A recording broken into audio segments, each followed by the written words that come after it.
Welcome into No Bluff News, alright? This morning I am Hadia Weaver, okay? We are starting off with breaking news. We are hearing reports that R&B is fighting for its life in the hospital right now, okay? We are live on the scene. I am getting word that Beyonce, has a bouquet of flowers and chocolates to give to R&B. Oh, she's so sweet. And we are also hearing that Drake has sent a "you good" text. He sent a what? Okay, now was that a little dramatic? Maybe, okay? But did it get your attention? Exactly. Welcome back into No Bluff. And today we are talking about what happened to R&B part 2. Now, if you have not seen part 1, you can just, go ahead on to No Bluff's YouTube channel. You know what I mean? Look at it. You know what I'm saying? It's right there. You can click on it.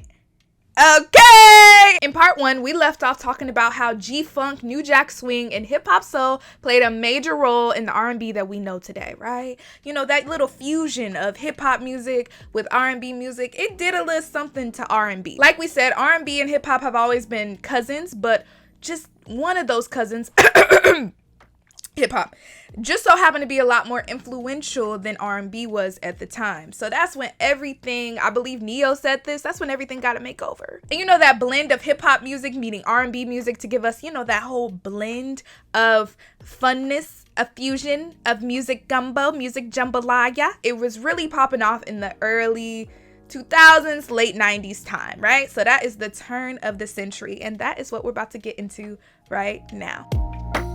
In 1999, Time magazine published an article by Christopher John Farley where he said rap outsold country. Now, at that time, that was America's top-selling music format. Now, what does that have to do with R&B?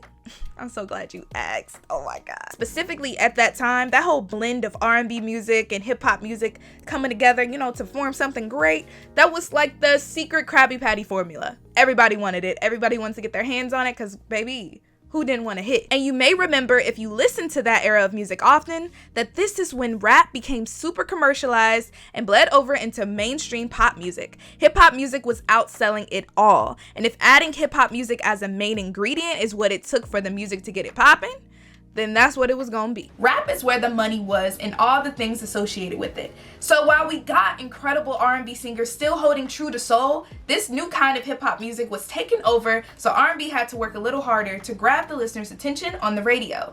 The 2000s was still tied to the golden age of R&B, so the same energy around ballads, harmonizing, all of that and then some were present. We had girl groups, boy bands, and plenty of pop acts taking a page out of hip-hop and R&B's book to make hits on top of hits. Author Kele Fasane says, starting in the early 2000s, the idea was if you wanted to get on the radio, you had to learn how to sound great over a beat, and that meant making your voice a little smaller, less room for runs and ad-libs, and maybe less time for really old-fashioned ballads. But don't get it twisted, okay? The public, us, me and you, we still loved and appreciated a good voice, all right? There's a reason why shows like American Idol even existed, right?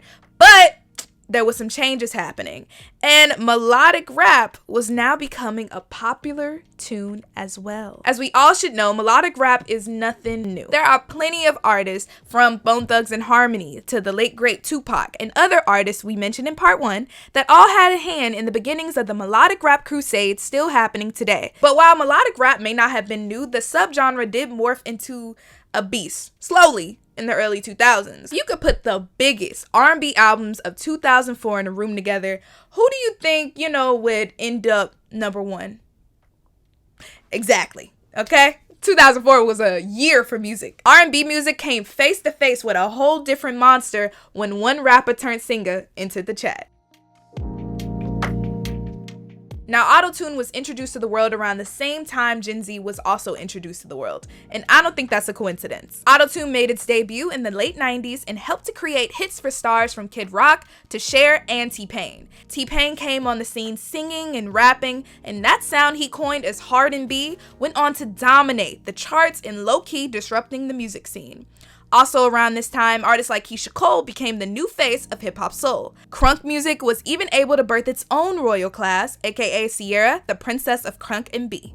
But for some reason, girl groups and boy bands were on the decline, and while we still had a few making their debut, to me they still weren't as appreciated as they should have been. The energy we were getting from rap music, from the sound to the look, all the way down to the terminology and the rise of autotune, took a toll on R&B. That's when R&B got a little cough cough, you know what I'm saying, a little cold. And plenty of hip-hop music producers were making hits for the hottest R&B artists. Now, I want to make it clear, it wasn't that R&B was no longer existing. It just, took on a whole different persona. The lines between what was hip-hop and what was R&B music became a lot more blurred.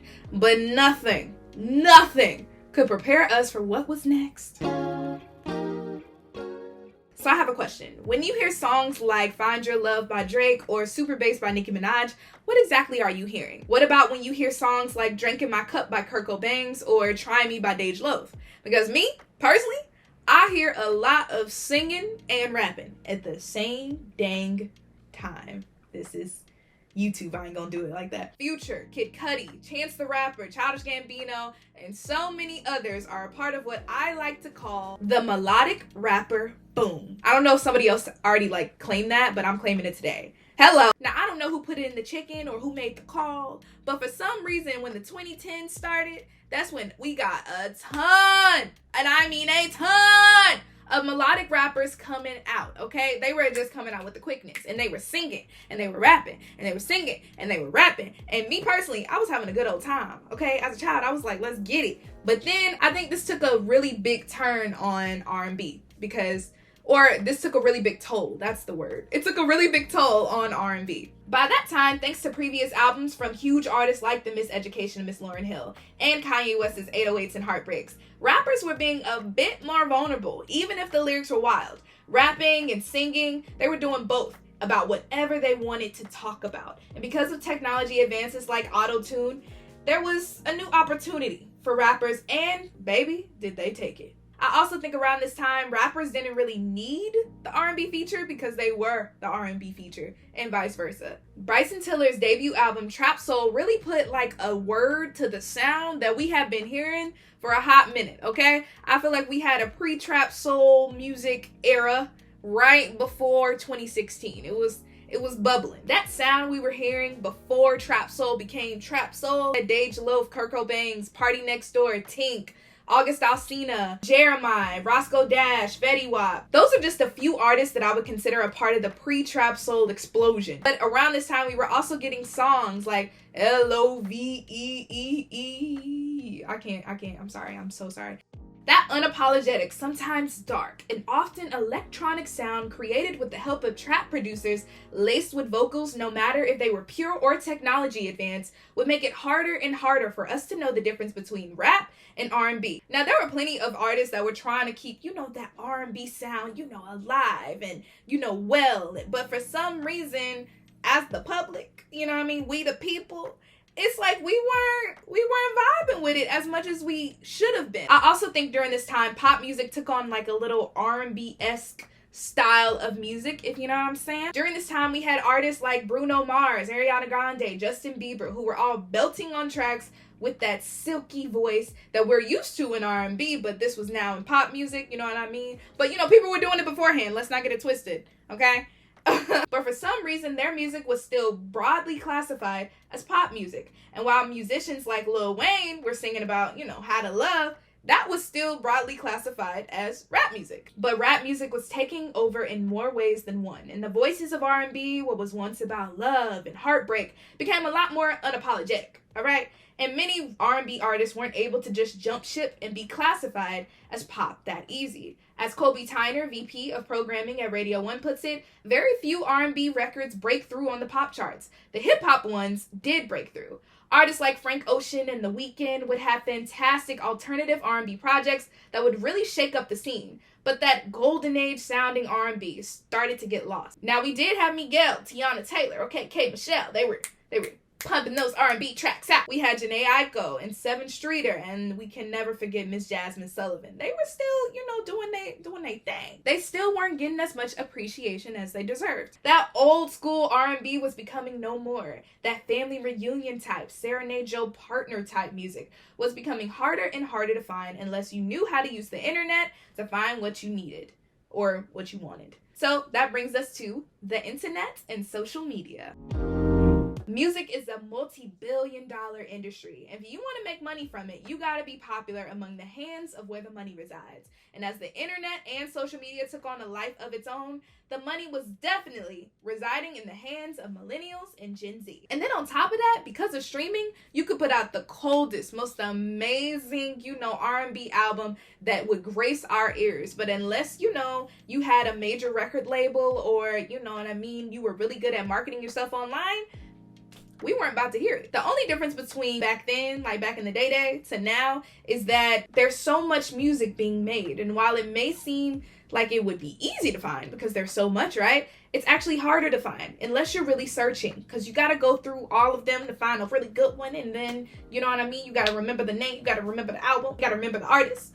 But not everybody has time to search for really, really good music. And for some reason, which makes me a little upset, shows like TRL and 106 in Park, they got on the decline, right? So when we would watch 106 in Park or TRL, we would learn more about new R&B artists, new hip hop artists, and still listen to current music at the same time, okay? It was like a double whammy. Same thing with TRL. But for some reason, they said, yeet! Social media made everything polarized. So if I listen to your playlist, it's gonna sound a lot different from mine, okay? Because mine's in the trenches. I shouldn't have said that. Many people who criticize today's R&B nowadays are not a fan of the voices singing it. But as journalist Edward Bowser puts it, that could be because of the 2008 recession. Many of the OG R&B singers learned how to hone their skills of singing in church or at school. But beginning in 2008, because of the recession, many schools had to cut a lot of money out of their budget. Now, I do want to add, because I know this debate is coming to an end as we get all of these new artists who are coming out, and I'm very, very excited for them, but R&B is changing. As someone who's a fan of so many R&B artists that have come out over the last decade, I still feel the efforts that they've made in music are slept on, partly because of hip-hop and partly because some people can't accept change. Now, to me, that R&B is dead debate has no other choice but to come to an end and die. Because if we look really close at music, it never really died.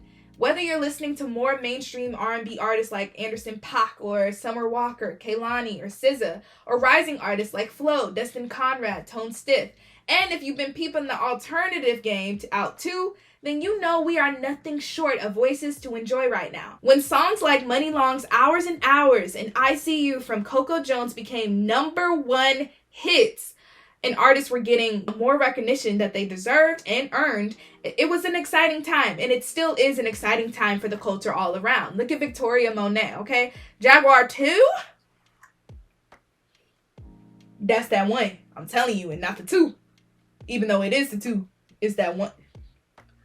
Okay, now there's still an appreciation for angelic voices singing about love and romance and family and, the good things of life on a nice instrumental. But it does get a little toxic every now and then. But it's up to us as a listener to find the R&B we love, the lyrics we love, the sound we love, and support it. Because there are too many underground artists who are putting out the work that you might enjoy and you just don't hear it. Now, this was my little ode to R&B because I just wanted, Miss Girl to get her things because she deserves her things, okay? But I also want to know who's an R&B artist that you think deserves more love. Please tell me in the comments. Wow, you made it to the end of this video. Thank you so much for watching. You could have watched any other video on the internet, and you chose to watch this one, and for that, I thank you. I hope that you enjoyed, our conversation about what happened to R&B. Like I said, if you have not watched part 1, go watch it. It's up, it's ready to go, okay? And I also have another video about Tamia.